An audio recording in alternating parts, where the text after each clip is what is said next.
Hello दोस्तों, you are welcome in today's class. In our last class we started one chapter name was political parties.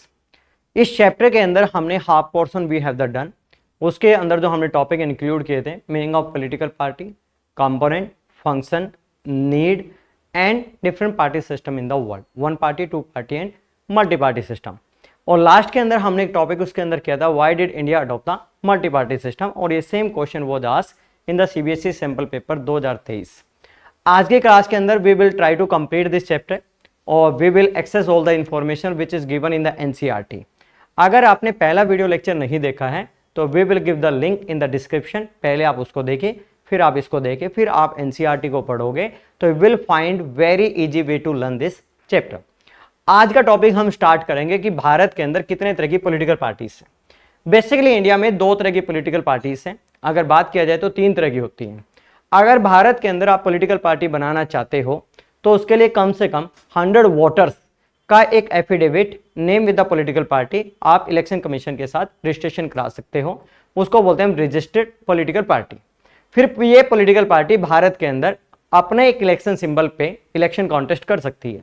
जैसे वो election symbol पे election contest करेगी, उसका performance आएगा, उसको कितने वोट मिले, कितनी नंबर ऑफ सीट्स आई, उसके बिहाफ पे पॉलिटिकल पार्टीज को दो पार्ट में डिवाइड किया जाता है। एक हम बोलते हैं नेशनल पॉलिटिकल पार्टीज और दूसरे को बोलते हैं हम स्टेट पार्टीज।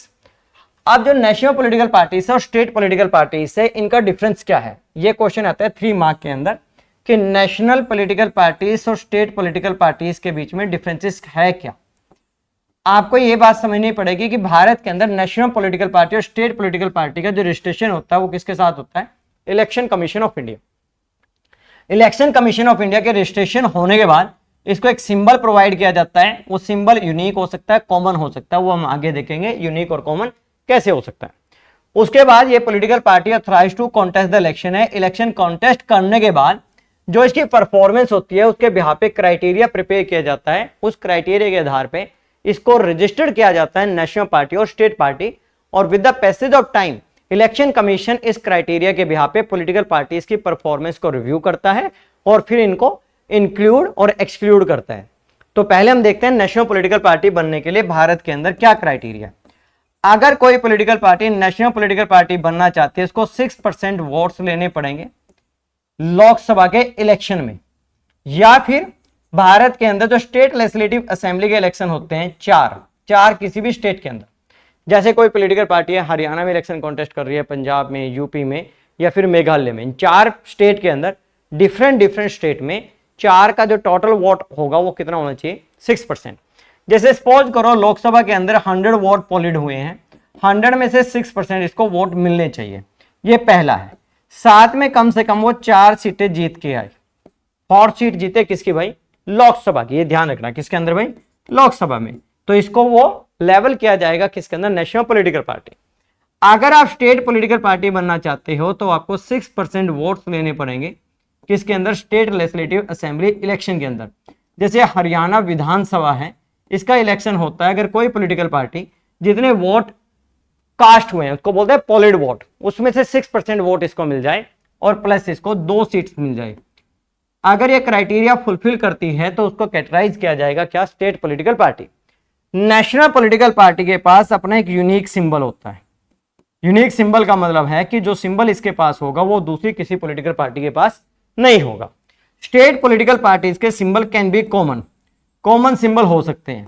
जैसे सपोज कीजिए हरियाणा के अंदर कोई स्टेट पॉलिटिकल पार्टी है, जैसे मैं कोई भी नाम लिख देता हूं, ए कोई स्टेट पॉलिटिकल पार्टी है। ऐसे मेघालय के अंदर कोई एक पॉलिटिकल पार्टी है, स्टेट पार्टी है, उसका नाम बी है। इन दोनों के सिंबल क्या हो सकते हैं, कॉमन हो सकते हैं। नेशनल पॉलिटिकल पार्टी के अंदर सिंबल कॉमन नहीं होंगे। National political party talk about the national issues, ये नेशनल इश्यूज की बात करती है। नेशनल इश्यूज क्या हो सकते हैं, डिफेंस है, करेंसी है, इन्फ्लेशन है, इसकी बात करेगी। फॉरेन अफेयर्स है, ये किसकी बात करती है, स्टेट इंटरेस्ट की बात करती है। किसकी, स्टेट इंटरेस्ट, स्पेसिफिक जो स्टेट्स की प्रॉब्लम है। जैसे हरियाणा का एक सतलुज यमुना लिंक एक बड़ा इशू है, या फिर हरियाणा के अंदर सेक्स रेशियो है, अनएम्प्लॉयमेंट है, उसका एक बड़ा कंसर्न रहता है स्टेट पॉलिटिकल पार्टीज का। इसका एग्जाम्पल क्या है, एज पर द एनसीईआरटी हमारे पास 7 नेशनल पॉलिटिकल पार्टीज है। अभी जो 2023 के अंदर इलेक्शन कमीशन का रिपोर्ट आया है उसमें इसी लिस्ट में से 3 पॉलिटिकल पार्टीज को हटाया है, 2 पॉलिटिकल पार्टीज को ऐड ऑन किया है। उसमें से एक पॉलिटिकल पार्टी है एनपीपी, नेशनल पीपल पार्टी। ये पॉलिटिकल पार्टी मेघालय की है और ये पहली पॉलिटिकल पार्टी है नॉर्थ ईस्ट की जो भारत में नेशनल पॉलिटिकल पार्टी बनी है। दूसरी जो पॉलिटिकल पार्टी है आम आदमी पार्टी है, जो 2012 के अंदर बनी थी। अन्ना हजारे लोकपाल बिल का एक बड़ा एंटी करप्शन प्रोटेस्ट हुआ था, उसके बाद अरविंद केजरीवाल जी ने एक पॉलिटिकल पार्टी बनाई जिसका नाम है आम आदमी पार्टी, जो भारत के अंदर भारत की कैपिटल न्यू दिल्ली और पंजाब के अंदर रूलिंग पार्टी है। तो उसको एड ऑन किया गया, पर एनसीईआरटी में उनका नाम नहीं दिया गया, तो डोंट नीड टू वरी, आपको वही याद रखना जो आपका एनसीईआरटी में डिटेलिंग है। पर जब आप आंसर फ्रेम आउट करते हो तो you can give the reference, इससे थोड़ा सा लगेगा टीचर को लेटेस्ट है। स्टेट पार्टी इसके अंदर आप नाम लिख सकते हो, जैसे एक पॉलिटिकल पार्टी है इसका नाम है समाजवादी पार्टी, यूपी के अंदर है समाजवादी पार्टी। हरियाणा के अंदर जो पॉलिटिकल पार्टी है उसका आप नाम लिख सकते हो इसका लिख सकते हो इंडियन नेशनल लोक दल INLD, या फिर आप लिख सकते हो RJD RLD। ये वो पॉलिटिकल पार्टीज हैं जो आपके देश के अंदर स्टेट पॉलिटिकल पार्टीज हैं। अब हम इसका डेफिनेशन देखते हैं, नेशनल पॉलिटिकल पार्टी बनने के लिए क्या चाहिए, जो हम ऑलरेडी डिस्कस कर चुके हैं। 6% वोट्स होने चाहिए, साथ में वो कहता है 6% वोट किसके अंदर हो भाई, लोकसभा के अंदर या फिर स्टेट लेजिस्लेटिव असेंबली के अंदर, या तो लोकसभा में हो या किसके अंदर स्टेट लेजिस्लेटिव असेंबली के अंदर हो। अलॉन्ग विद 2 सीट्स हो किसके पास, लोकसभा के अंदर, वो क्या हो जाएगी आपकी नेशनल पॉलिटिकल पार्टीज हो जाएगी। क्या हो जाएगी, नेशनल पॉलिटिकल पार्टीज हो जाएगी। स्टेट पार्टी बनने के लिए 6% वोट है और स्टेट लेजिस्लेटिव असेंबली के अंदर उसको 6% वोट के साथ साथ 2 सीटें उसने जीती हैं। तो नेशनल पॉलिटिकल पार्टी बनने के लिए 4 सीट है, इसके लिए 2 हैं। परसेंटेज ऑफ द वोटिंग क्या है भाई, सेम है, क्राइटेरिया अलग है कि लोकसभा और स्पेसिफिक स्टेट, तो ये आपका ये है। अब हमारे पास जो एनसीईआरटी में गिवन नेशनल पॉलिटिकल पार्टीज हैं वो आपको लर्न करनी है, और ये देखिए ये बड़ा एक इंपॉर्टेंट क्वेश्चन है और यहां से क्वेश्चन फ्रेम आउट होते हैं in the form of the MCQ. पहली जो पॉलिटिकल पार्टी भारत की सबसे ओल्डेस्ट पार्टी है इसका नाम है INC। It was form in the 1885। इसका इलेक्शन सिंबल हैंड है और इसकी जो आइडियोलॉजी है modern secular democratic and centrist party. देखो सेक्युलर का आपको पता ही है कि no religion is discriminated by the law. Centralist का मतलब होता है कि ना तो लेफ्ट है ना राइट है। अब लेफ्ट और राइट क्या है, लेफ्ट का मतलब होता है कि ऐसी पॉलिटिकल पार्टी जो सोशलिस्ट आइडियोलॉजी में बिलीव करती है। सोशलिस्ट का मतलब सोशल वेलफेयर ऑफ पीपल, जिसमें economy is control by state है। राइट पॉलिटिकल पार्टी का मतलब क्या होता है, ऐसी पॉलिटिकल पार्टी जो कैपिटलिज्म में बिलीव करे और to promote the private sector. वो कहता है दोनों का जो मिक्सअप है उसको बोलते हैं सेंट्रलिस्ट पार्टी। और हर एक पॉलिटिकल पार्टी किसकी बात करती है, वेलफेयर सेक्शन ऑफ सोसाइटी। इसने अपना एक अलायंस बनाया था, उसका नाम है यूनाइटेड प्रोग्रेसिव अलायंस, जिसने भारत के अंदर 2 बार गवर्नमेंट बनाई है, एक 2004 से लेके 9 तक और 2009 से लेके 2014 तक। यूपीए 1 एंड यूपीए 2 है। 2019 के इलेक्शन के अंदर इसने 52 सीटें जीती हैं और 2014 के इलेक्शन के अंदर इसकी जो सीटें थी वो 47 थी। अभी देखिए 52 है, तो इसका मतलब जो कांग्रेस एक लंबे टाइम तक भारत की पॉलिटिक्स को डोमिनेट करती आई है और उसका जो डोमिनेंस है वो क्या हो गया, कम हो गया। किसके इमरजेंस से, बीजेपी के इमरजेंस से, बीजेपी की पॉपुलैरिटी की वजह से। अगर इसको थोड़ा सा ट्रेस करें कि कब कब कांग्रेस पावर में रही है, तो आम भाषा में आप समझिए 1951 टू पहला जनरल इलेक्शन, 52 से लेकर 77 तक कांग्रेस का रूल रहा है। 77 में पहला नॉन कांग्रेस गवर्नमेंट बना under the leadership of Morarji Desai. 1980 से लेकर 89 तक फिर कांग्रेस रही है। 1991 से लेकर 1996 तक फिर कांग्रेस रही है। 2004 से लेकर 2014 तक फिर उसका अलायंस यूपीए, इसका मतलब कांग्रेस पावर में रही है। तो इसके बारे में आपको ये 5 बातें याद रखनी पड़ेगी। दूसरी जो पॉलिटिकल पार्टी इसका नाम है BJP, Bharatiya Janata party. It was form in 1980। BJP पहले जो फॉर्म हुई थी 1951 में, इसका नाम जो होता था, इसका नाम था भाई बीजीएस। कई बार एग्जामिनर ये भी पूछता है Bharatiya Jansangh. It was form by Shyama Prasad Mukherjee. उसके बाद 1980 में इसको रीनेम किया गया और रीनेम किसके नाम रखा गया, Bharatiya Janata party. Election symbol lotus. ये किसकी बात करती है, कल्चरल नेशनलिज्म। कल्चरल नेशनलिज्म का मतलब है कि आपका जो जीवन जीने का तरीका है उसी के अंदर राष्ट्र प्रेम होना बहुत जरूरी है। अक्सर आपने देखा होगा आज के टाइम में ज्यादातर जो पॉपुलर स्लोगन है, भारत माता की जय, वंदे मातरम, इस तरह के जो स्लोगन है इनकी पॉपुलैरिटी बढ़ी है। ये किसको लेके आते हैं, कल्चरल नेशनलिज्म को। कल्चरल नेशनलिज्म को उन्होंने नाम दिया हिंदुत्व। हिंदुत्व वो कहते हैं not a mean of the religion, Hindutva का मतलब है जीवन जीने का एक तरीका जिसमें देश प्रेम हो, राष्ट्रभक्त हो, देश के लिए अच्छा सोचता हो।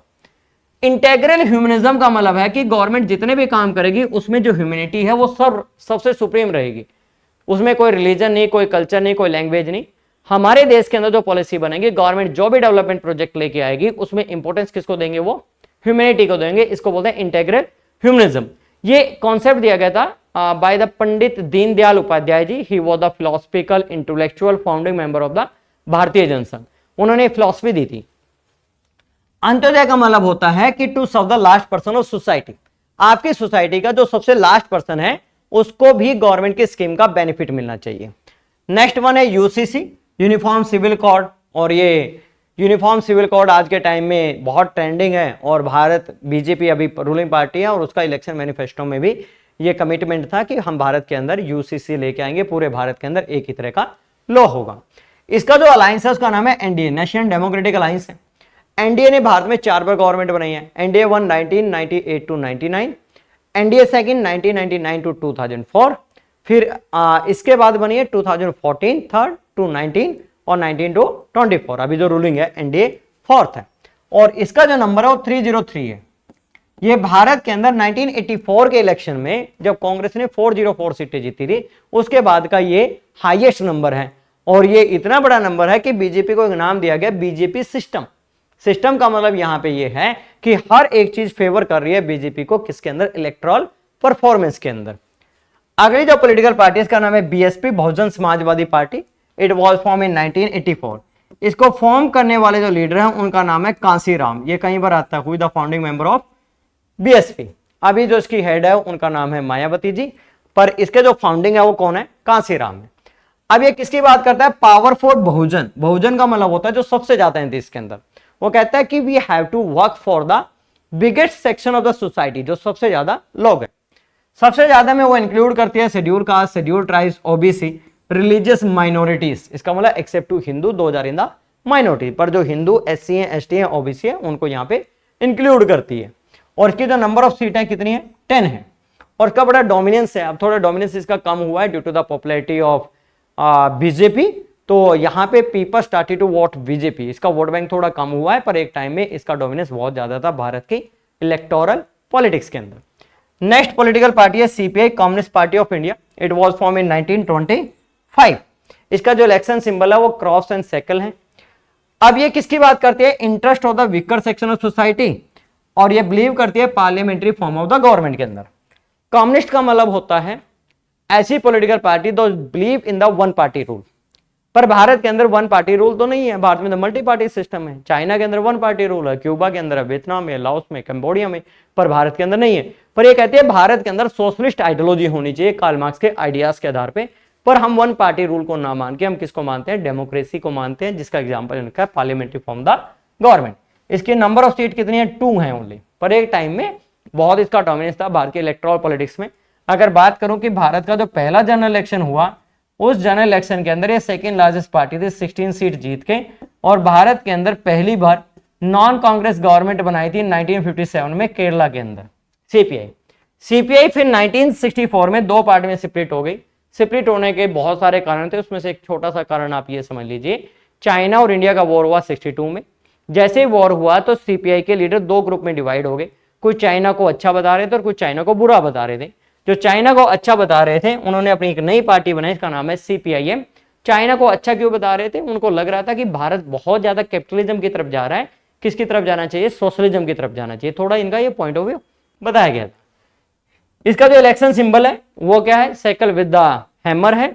ये किसकी बात करती है, सोशलिज्म, जैसे मैंने अभी आपको बताया, सेक्युलरिज्म की बात करती है, डेमोक्रेसी की बात करती है, अपोज टू कॉलोनाइजेशन। कॉलोनाइजेशन का मतलब क्या होता है, जब कोई कंट्री अपनी बॉर्डर्स को एक्सटेंड करती है और दूसरी कंट्रीज के बॉर्डर्स के ऊपर पॉलिटिकल कंट्रोल कर लेती है, जैसे भारत के अंदर था, किसका, ब्रिटिशर्स का। इसके नंबर ऑफ सीट कितने हैं भाई, 3 है। अब ये केरला के अंदर रूलिंग पार्टी, इसका मतलब ये डोमिनेंस कम हुआ है सीपीआई सीपीएम का। एक पॉलिटिकल पार्टी है, इसका नाम है AITC, all India Trinamool Congress. It was form in 1998 by the Mamata Banerjee. Mamata Banerjee now she is the chief minister in West Bengal, और एक लंबे टाइम तक वो चीफ मिनिस्टर। इसका जो इलेक्शन सिंबल है फ्लावर विद द ग्रास है, कई बार पूछा गया है। ये बिलीव करती है फेडरलिज्म में। फेडरलिज्म ऑलरेडी आप एक चैप्टर पढ़ चुके हो, उस चैप्टर के अंदर you come to know about कि जिस देश के अंदर political power is shared on 2 level of government minimum, centre और स्टेट, उसको क्या बोलते हैं, फेडरलिज्म। साथ में बिलीव करती है secularism, all the religion are respected equally, और साथ में इसकी जो सीटें हैं वो कितनी है, 22 हैं। अगली जो पॉलिटिकल पार्टी है एनसीपी। एनसीपी कभी के टाइम में कांग्रेस का ही पार्ट होती थी, कांग्रेस से स्प्लिट होकर 1999 में एक नई पॉलिटिकल पार्टी बनाई, इसका नाम है एनसीपी, नेशनल कांग्रेस पार्टी। वो आईएनसी है, इंडियन नेशनल कांग्रेस पार्टी। इसका जो इलेक्शन सिंबल है वो क्या है, क्लॉक है, कई बार आया है question. They believe in the Gandhian secularism. Secularism का मतलब यहां पे क्या है कि वही सेम बात बार बार रिपीट हो रही है कि all the religion respected equally, और हर एक रिलीजन के अंदर कुछ अच्छी बातें हैं, it should guide to the politics. जैसे हमने जेंडर, रिलीजन एंड कास्ट के अंदर पढ़ा था, religion and politics never be separated, this concept was given by Gandhi ji. Equity का मतलब यह है कि as per the need you should be treated. Equity का मतलब should be given the fair opportunity according your need. Social justice का मतलब social discrimination नहीं होना चाहिए। Federalism, already I told you कि फेडरलिज्म का मतलब है vertical forms of the power sharing. इसने कितनी सीटें जीती हैं, 5। इसके अलावा रेफरेंस दे सकते हैं दो पॉलिटिकल पार्टी का, एक नाम है NPP, it was form in 2013, PV Sangma Meghalaya के अंदर है, और एक दूसरा आप एग्जांपल लिख सकते हो रिसेंटली आप पार्टी, और आप पार्टी का बनी थी 2012 के अंदर बाय अरविंद केजरीवाल जी।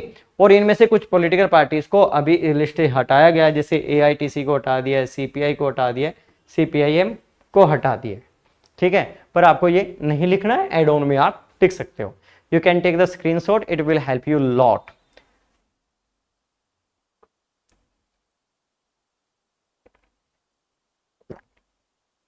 जी, अब हमारे पास अगला जो क्वेश्चन है वो है कि what are the major challenges face by political parties in India. Challenges का मतलब क्या समझते हो, एक ऐसा ऑब्स्टेकल, एक ऐसी प्रॉब्लम जो आपके रास्ते में है। तो भारत के अंदर बेसिकली 4 बड़ी प्रॉब्लम्स को आइडेंटिफाई किया गया है, which are the major challenges, जिसकी वजह से हमारे देश की पॉलिटिकल पार्टीज की फंक्शनिंग डिस्टर्ब हो रही है। पहला, lack of internal democracy. Internal का मतलब यहां पे क्या है, इंटरनल ऑर्गेनाइजेशन है। हर एक पॉलिटिकल पार्टी का अपना एक इंटरनल ऑर्गेनाइजेशन होता है, जिसके अंदर डिफरेंट पोस्ट होती है। कोई इसका हेड होता है, president, vice president, state wise president, और इलेक्शन कमेटीज बनती है। बहुत सारा एक इंटरनल स्ट्रक्चर होता है हर एक पॉलिटिकल पार्टीज की फंक्शनिंग को चलाने के लिए। यहां पे क्लेम किया गया है कि political party, major political parties के अंदर अपने इंस्टीट्यूशन को चलाने के लिए डेमोक्रेटिक नेचर को यूज नहीं किया गया है। डेमोक्रेटिक नेचर में क्या कहता है कि जैसे कोई भी मेजर पॉलिटिकल पार्टीज अपनी ही पॉलिटिकल पार्टी की मेंबरशिप का रिकॉर्ड नहीं रखती है। एक्चुअल में पता ही नहीं है कि कितने उनके मेंबर्स हैं और कितने उनके मेंबर्स नहीं है। जिसके पास ज्यादा पैसे हैं ज्यादा पावर, जिसके ज्यादा मसल्स पावर है तो ज्यादा पावर। इसका मतलब they don't know about the so much about their membership, कितने मेंबर्स हैं। सेकंड ये कहता है कि यहाँ पे ज्यादा मीटिंग नहीं होती है पॉलिटिकल पार्टीज की। पॉलिटिकल पार्टीज की मीटिंग का मतलब है कि पॉलिटिकल पार्टीज की फंक्शनिंग कैसे चलनी है, क्या मेजर डिसीजन लेने हैं, इलेक्शन मैनिफेस्टो में कौन से पॉइंट रखने हैं, वो ज्यादा डिस्कस नहीं किया जाता। टॉप लीडर्स ही डिसाइड कर लेते हैं कि आपको ये काम करना है। तीसरा ये कहता है कि major decision have been taken by the top leaders. Top leaders का मतलब यहाँ पे क्या है कि बेसिकली जो पॉलिटिकल पार्टीज के फाउंडिंग मेंबर है या किसी फैमिली का ज्यादा डोमिनेंस है, उन्हीं के पास सारी पावर है डिसीजन मेकिंग को लेके। Not conduct the internal election regularly. एक बार किसी को प्रेसिडेंट बना दिया, अगर वो बहुत पावरफुल है, उसका इन्फ्लुएंस ज्यादा है, तो लंबे टाइम तक उसी को प्रेसिडेंट रखते हैं। जब उसका इफेक्टिवनेस खत्म हो जाती है तो दूसरे किसी पर्सन को अपॉइंट कर देते हैं, इंपोज कर देते हैं। जबकि ये सारा काम किससे होना चाहिए, जो उस पॉलिटिकल पार्टी के मेंबर्स हैं उनकी वोटिंग के थ्रू डिसाइड होना चाहिए कि कौन पॉलिटिकल पार्टी का प्रेसिडेंट होगा, कौन सा वाइस प्रेसिडेंट होगा और कौन डिफरेंट पोस्ट का हेड होगा। This is the first problem. Second one है डायनेस्टी सक्सेशन। डायनेस्टी सक्सेशन का मतलब क्या होता है कि बेसिकली एक political party is dominated by one family member as a successor. जैसे किसी के फादर ने एक पॉलिटिकल पार्टी बनाई, उसका बेटा फिर उसका हेड है, फिर उसका बेटा उसका हेड है, फिर उसका बेटा हेड है। ये तो डेमोक्रेसी कहां से हुई, ये तो एक तरह से मोनार्कियल सिस्टम हुआ। मोनार्कियल में क्या होता है, हेरिडेटरी आधार पे। यहाँ पे भी क्या है, हेरिडेटरी आधार पे। यहाँ पे कहता है कि यहाँ पे डोमिनेंस है किसका भाई, वन फैमिली का किसी भी पॉलिटिकल पार्टी के अंदर। जितने भी डिसीजन है उस पॉलिटिकल पार्टी को लेके all have been taken by the one family member. They decide कि कौन पर्सन कहां से इलेक्शन कॉन्टेस्ट करेगा, कौन सा इलेक्शन मैनिफेस्टो रहेगा, कौन किस पोस्ट के ऊपर अपॉइंट होगा। इसका मतलब उनके पास क्या नहीं है भाई, ट्रांसपेरेंसी नहीं है functioning of the political party के अंदर। ट्रांसपेरेंसी का मतलब यह है कि जो डिजर्विंग है उसी को पोस्ट मिलनी चाहिए, वही इलेक्शन कॉन्टेस्ट करने का रिलायबल कैंडिडेट होना चाहिए। पर ऐसा नहीं है। यहाँ पे जो टॉप लीडर्स को प्लीज करेगा, जो इन्फ्लुएंस करेगा, उसी को टॉप लीडर्स क्या देते हैं, टिकट देते हैं। और ज्यादातर आपने देखा होगा भारत के अंदर जो टॉप फैमिलीज हैं, जो पॉलिटिकल पार्टीज चला रही हैं, वो अपने बच्चों को ही इलेक्शन कॉन्टेस्ट कराते हैं डिफरेंट कॉन्स्टिट्यूएंसीज से।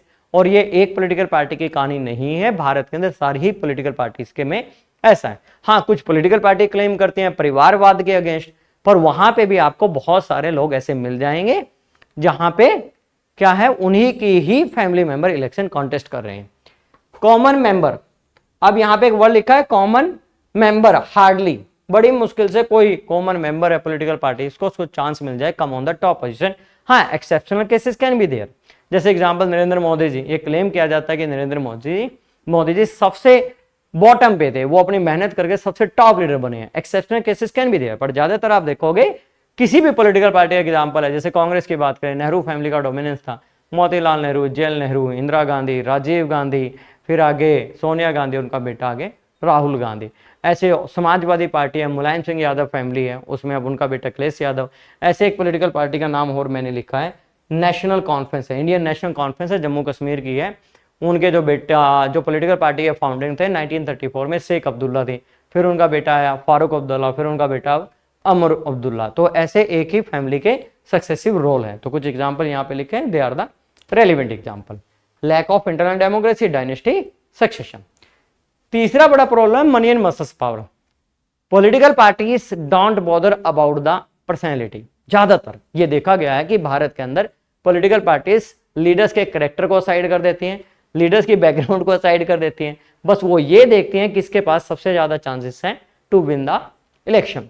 जिसके सबसे ज्यादा विनिंग ऑफ द इलेक्शन है उसी को टिकट देती हैं, और वो टिकट पे इन्फ्लुएंस करता है वोटर्स को, किसके नाम पे, मनी एंड मसल्स पावर के नाम पे। यहाँ पे कहता है role of the money and muscles power in party specially during the election. Parties are focus only, उनका एक ही मेन कंसर्न कि इलेक्शन कैसे जीता जाए, और इसीलिए वो कोई भी शॉर्टकट यूज कर देती हैं। और ज्यादातर ये देखा गया कि भारत के अंदर जो रिच पीपल हैं they are the part of the politics, या फिर जो क्रिमिनल पीपल हैं they are the part of the politics है। हाँ, इसके लिए कोई लॉ जरूर बनाए गए हैं, जैसे किसी अगर पर्सन को 2 ईयर से ज्यादा की प्रिंसिपमेंट मिली है उसको बैरिड किया जा सकता है इलेक्शन कॉन्टेस्ट करने से लिए कमिंग 6 ईयर तक, ये जरूर किया गया है। पर इसमें भी कुछ एक्सेप्शनल केसेस हैं, वो अभी मैटर डिस्कस नहीं किया जाएगा क्योंकि वो चैप्टर से रिलेटेड नहीं है। नॉन मीनिंगफुल चॉइस, आप दो पॉलिटिकल पार्टीज के बीच में जब डिफरेंशिएट करते हो तो कौन सा मेन पॉइंट देखते हो? ये पॉलिटिकल पार्टी आएगी तो ये एम्प्लॉयमेंट की बात करेगी, ये पॉलिटिकल पार्टी आ रही है फॉरेन पॉलिसी की बात कर रही है। कहते हैं वोटर्स आर द कंफ्यूज। ज्यादातर क्या हो रहा है भारत के अंदर स्पेशली, अभी बीजेपी पॉपुलर पॉलिटिकल पार्टी है, सबको पता है सबसे ज्यादा chances to win in the election BJP है, तो most of the leaders started to join to the BJP. आपने कांग्रेस को रिजेक्ट किया क्योंकि वहां पे लीडर करप्टेड है। अब वही ज्यादातर लीडर किस में आ रहे हैं? बीजेपी में, और बीजेपी के टिकट पे इलेक्शन कॉन्टेस्ट करके वो पावर में आ रहे हैं। तो वोटर्स आर द कंफ्यूज क्योंकि leaders are the kept on changing their political parties. Next one ये कहता है पॉलिटिकल पार्टीज के बीच में आइडियोलॉजिकल डिफरेंसेस कम हो गए हैं। आइडियोलॉजिकल डिफरेंसेस का मतलब यहां पे है कि जो पॉलिटिकल पार्टीज की फंक्शनिंग है, जैसे कि अगर बात करें भारत के अंदर हर एक पॉलिटिकल पार्टी ये बात करती है कि मेरे को पावर में लेके आओ, मैं भारत को सुपर पावर बनाऊंगी। आप 2014 से पहले कांग्रेस थी, कांग्रेस का भी ये कमिटमेंट था, 2014 के बाद बीजेपी है, यही कमिटमेंट है। हाँ, कुछ अच्छे काम जरूर हुए हैं, पर जितना ज्यादा एक्सपेक्टेशन था उतना ज्यादा अच्छा काम नहीं हुआ है। अनएम्प्लॉयमेंट आज भी मेजर चैलेंज है, इकोनॉमिक क्राइसिस आज भी मेजर चैलेंज है, इन्फ्लेशन है वो भी मेजर चैलेंजेस है। तो इसका मतलब जो फंक्शनिंग ऑफ पॉलिटिकल पार्टी है उसमें ज्यादा डिफरेंसेस नहीं रहे। तो ये 4 वैल्यू बेस्ड पॉइंट है जिसके आधार पे important question you can frame out. What are the major challenges faced by political parties in India, या what are the obstacle barrier in the functioning of political parties in India. सबसे पहले आप इसमें लिखोगे lack of internal democracy, dynasty succession, और third one money and muscles power, और fourth one no meaningful choice. It will be the perfect answer. अब challenges से आप क्या समझते हो? चैलेंजेस का मतलब होता है एक तरह की problems which are in your way, पर challenges are the like a opportunity. You give challenge to yourself कि 10th क्लास में मेरे को इतना स्कोर करना है। If you did it, if you do it, तो इसका मतलब you have the opportunity to overcome on this problem और you are on the next stage. भाई आपने 95% का अपना टारगेट रखा, आपने 95% स्कोर कर लिया, तो +2 में आपका 95+ होगा। इसका मतलब चैलेंजेस आर द अपॉर्चुनिटी। इन चैलेंजेस को ओवरकम किया जा सकता है। इसी तरह से भारत के अंदर कुछ लॉ फ्रेम आउट किए गए इनको क्या करने के लिए, रोकने के लिए। अब यहां पे पहला जो रिफॉर्म्स है वो एंटी डिफेक्शन लॉ है। It is made by the parliament of India, और इसको बनाने के लिए भारत के कॉन्स्टिट्यूशन के अंदर 52nd अमेंडमेंट हुआ 1985 में हुआ, और भारत के कॉन्स्टिट्यूशन के अंदर एक शेड्यूल जोड़ी गई, और शेड्यूल का नंबर है भाई 10 शेड्यूल को एड ऑन किया गया। इसका मतलब ये है भारत के अंदर जो इलेक्टेड एमपी और एमएलए हैं they can not change their political parties. ज्यादातर क्या होता था कि सपोज कीजिए contest election from A, B ने आपको पैसे ऑफर किया, ए को आप छोड़कर बी को ज्वाइन कर लिए, इसको हम क्या बोलते हैं, डिफेक्शन। डिफेक्शन की छोटी सी डेफिनेशन याद कर लो, कहता है एन इलेक्टेड, भाई यहां पे ध्यान रखना लीडर नहीं लिखना आपने, an elected MP and MLA change their party, बस इतना लिख दोगे तो काम चल जाएगा, change their party on whose symbol they win the election, अगर वो लिखना है तो ठीक है, इतने में काम चल जाएगा। डिफेक्शन के एडवर्स इफेक्ट हैं, एडवर्स का मतलब होता है नेगेटिव, एडवर्स इफेक्ट। अब यहां पे एडवर्स इफेक्ट क्या है, 3 लिख सकते हो, ये क्वेश्चन आता है। पहला लिखोगे पॉलिटिकल इंस्टेबिलिटी। पॉलिटिकल इंस्टेबिलिटी का मतलब ये है कि अगर बार बार इलेक्टेड एमपी और एमएलए अपनी पार्टी चेंज करेंगे तो यहां पे फॉर्मेशन ऑफ गवर्नमेंट और fall down of the government बहुत जल्दी होगा। जैसे एग्जांपल लीजिए, हरियाणा के अंदर 90 एमएलए हैं, गवर्नमेंट बनाने के लिए 46 एमएलए चाहिए। मैं कहता हूं यहाँ पे 2 पॉलिटिकल पार्टी है, एक को 44 मिले, एक को 46, तो गवर्नमेंट कौन बनाएगा, बी। ए ने बहुत सारे पैसे ऑफर किए इसके एक एमएलए को, 2 को, वो यहाँ पे आ गया, यहाँ पे 46, यहाँ पे 44। पहले गवर्नमेंट किसकी थी, बी की, अब गवर्नमेंट किसके, ए की। अब ये पैसे देके इसके एमएलए को अपनी पॉलिटिकल पार्टी को ज्वाइन करा सकता है। इससे क्या होगा, पॉलिटिकल इंस्टेबिलिटी। सेकंड, इससे प्रॉब्लम क्या आएगी, करप्शन बढ़ेगी, क्योंकि यहाँ पे जो लीडर्स पॉलिटिकल पार्टी अपनी चेंज करते हैं फॉर द मनी, और when this political party come in a power, वो क्या करेगी, वो भी करप्शन करेगी उस पैसे को पूरा करने के लिए। तीसरा कहता है नो स्पेस या स्कोप फॉर मोरालिटी। यहां पे जो मोरालिटी है पॉलिटिकल लीडर्स की वो क्या हो रही है, डिक्लाइन हो रही है, और डिक्लाइन होने का मतलब ये है कि आपकी जो पॉलिटिक्स है वो बहुत लो लेवल पे चली गई है। तो ये 3 बड़ी प्रॉब्लम्स आती हैं किसकी वजह से, डिफेक्शन। डिफेक्शन को रोकने के लिए 52nd अमेंडमेंट हुआ। अब भारत के अंदर इलेक्टेड एमपी और एमएलए पॉलिटिकल पार्टी चेंज नहीं करेंगे। अब आपके दिमाग में क्वेश्चन आएगा, सर अभी भी चेंज हो रहा है, गोवा के अंदर हुआ है, मध्य प्रदेश में हुआ है, उसमें बहुत सारे लो पॉइंट्स हैं। जैसे यहां पे अगर कोई एमपी और एमएलए अपनी पॉलिटिकल पार्टी चेंज करता है तो उस कंडीशन में उसकी मेंबरशिप को कैंसिल कौन करेगा, सस्पेंड कौन करेगा, स्पीकर करेगा। स्पीकर किससे होता है, रूलिंग पार्टी। और यहाँ पे इनडेफिनाइट टाइम दिया गया है, कोई स्पेसिफिक टाइम नहीं है कि आपको 2 महीने में, 1 साल में, 2 साल में डिसीजन लेना है। तो यहाँ पे ये थोड़ा सा इसका ड्रॉबैक है। सेकंड लॉ क्या हुआ, एफिडेविट। एफिडेविट क्या होता है, legal declaration bye candidate, legal declaration bye candidate. अगर कोई इंफॉर्मेशन कैंडिडेट देता है एफिडेविट पे तो उसका लीगल डिक्लेरेशन है। अगर वो इंफॉर्मेशन गलत हो गई तो उस कंडीशन में आप ध्यान रखना कि उसके ऊपर लीगल एक्शन हो सकता है, उसको जेल में जाना पड़ सकता है। सुप्रीम कोर्ट ने मैंडेटरी किया, जो भी पर्सन भारत के अंदर इलेक्शन कॉन्टेस्ट करना चाहता है तो उसको अपने नॉमिनेशन के साथ साथ एक एफिडेविट भी देना पड़ेगा। उस एफिडेविट में प्रॉपर्टी डिटेल्स में दोनों चीजें, एसेट्स भी बतानी पड़ेंगी और लायबिलिटीज भी बतानी पड़ेगी। एसेट्स का मतलब यह है कि आपका इनकम कितना है, लायबिलिटीज का मतलब है कि आपको लोन वगैरह अगर ले रखा है तो देना कितना, कर्ज आपके ऊपर कितना, वो कितना देना है। क्रिमिनल केस पेंडिंग, कितने आपके ऊपर केस पेंडिंग है, वो मैं आपको पहले ही बता चुका हूं, 2 या 2 साल से ज्यादा अगर किसी को क्रिमिनल केस में पनिशमेंट मिली है, not allowed to contest the election. Education qualification detail देनी पड़ेगी। अब ये ध्यान रखना, भारत के अंदर लोकसभा और स्टेट लेजिस्लेटिव असेंबली के इलेक्शन लड़ने के लिए कोई भी एजुकेशन क्वालिफिकेशन नहीं है। अगर if you are illiterate you are eligible to contest the election as per the article 3 to 6। हाँ, इससे क्या होगा, इससे ट्रांसपेरेंसी बढ़ेगी, क्योंकि बहुत सारे लीडर्स क्या बोलते हैं, झूठ बोल देते हैं कि भैया मैं तो बहुत पढ़ा लिखा हूं, पता लगा कि वो 7th या 8th या 9th 10th पढ़ा हुआ है। तो इसके अंदर ट्रांसपेरेंसी आएगी, किसके बारे में बेटे, कैंडिडेट के बारे में। Candidate can not give the false information. दूसरा क्या होगा, इससे अवेयरनेस आएगी, अवेयरनेस अमंग पीपल। लोगों को पता लगेगा कि जिस बंदे को आप इलेक्ट करने जा रहे हो वो कितना अमीर व्यक्ति है, कितना वो क्रिमिनल है, और क्या उसका एजुकेशन क्वालिफिकेशन स्टेटस है। तो ये इससे बेनिफिट आएगा ट्रांसपेरेंसी के साथ, अवेयरनेस के साथ, और थोड़ा सा पॉलिटिकल पार्टीज की फंक्शनिंग बेहतर हो जाएंगी। वो अवॉइड करेंगे क्रिमिनल लीडर्स को टिकट देने से, और ऐसे लोग जो इंटरेस्टेड नहीं है to serve the nation, only politics को ज्वाइन कर रहे हैं क्योंकि उनको पावर अच्छी लगती है, पावर में आना चाहते हैं। नेक्स्ट वन है, इलेक्शन कमीशन ने पास कर दिया गया है कि हर एक पॉलिटिकल पार्टीज क्या करेंगे, अपने इंटरनल ऑर्गेनाइजेशन के लिए इलेक्शन करे, साथ में आईटीआर फिल करे, इनकम टैक्स रिटर्न। आईटीआर में दो चीजें पॉलिटिकल पार्टीज को बतानी है। पहला कि उसके पास सोर्स ऑफ इनकम क्या है या सोर्स ऑफ फंड्स क्या है, कि उसको बहुत सारे पैसे कहां से आते हैं। ये ध्यान रखना, इसके अंदर लॉ है 2000 से ज्यादा कैश फंड नहीं लिया जाएगा।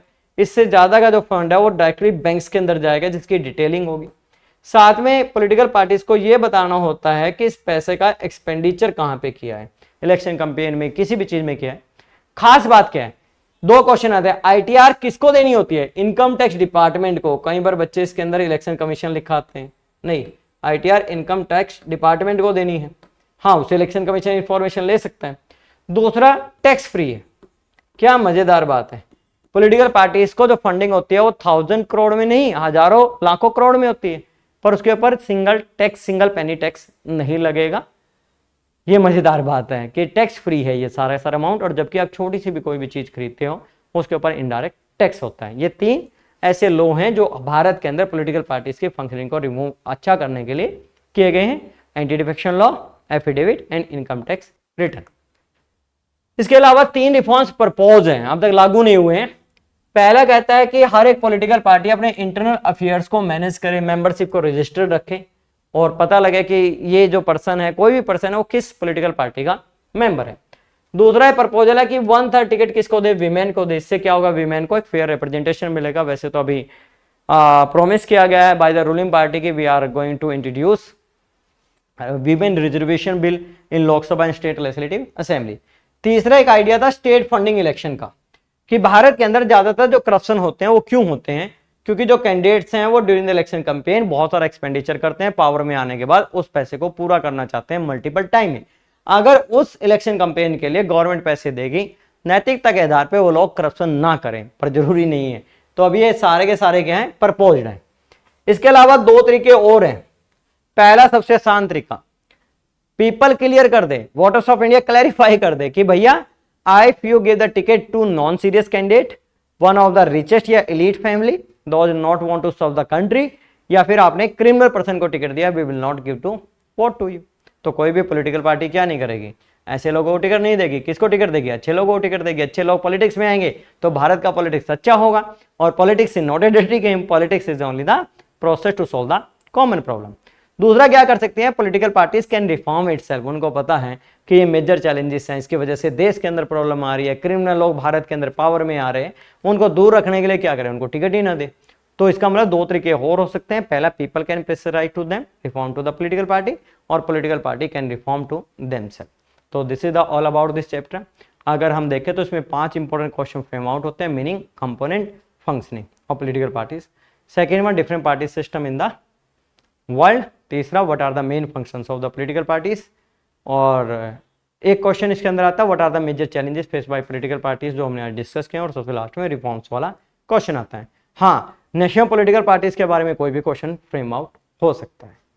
एक और यहाँ पे क्वेश्चन मेरे को याद आ रहा है, एक बार सीबीएसई ने ये भी क्वेश्चन पूछा था कि भारत के अंदर कोई भी ऐसी 2 पॉलिटिकल पार्टीज बताओ जिनका background as a pressure group रहा है। Background as a pressure group. Pressure groups का मतलब जो गवर्नमेंट को प्रेशराइज करते हैं अपने इंटरेस्ट के लिए। Indian national Congress was form as a pressure groups, याद रखना। BSP Bahujan Samajwadi party, it was a pressure groups पहले, इसका नाम होता था बेंसे। 1978 में या 79 में बना था, और उसके बाद 1984 में कांसीराम जी ने इसको पॉलिटिकल पार्टी में चेंज कर दिया था। एक आप पॉलिटिकल पार्टी का नाम लिख सकते हो, पहले ये इसका भी जो ऑर्गेनाइजेशन था एंटी करप्शन के नाम से, तो ये भी प्रेशर ग्रुप्स था, तो you can write about it. तो इस क्लास में इतना ही, और we are going to plan a series about the important question from the each chapter in the subjective question. उसका जल्दी आपको एक बढ़िया वीडियो लेक्चर मिलेगा हर एक चैप्टर से। तो thank you, please share with your friends और फॉर मैक्सिमम बेनिफिट, और right your comments if you have any suggestion for us. Thank you.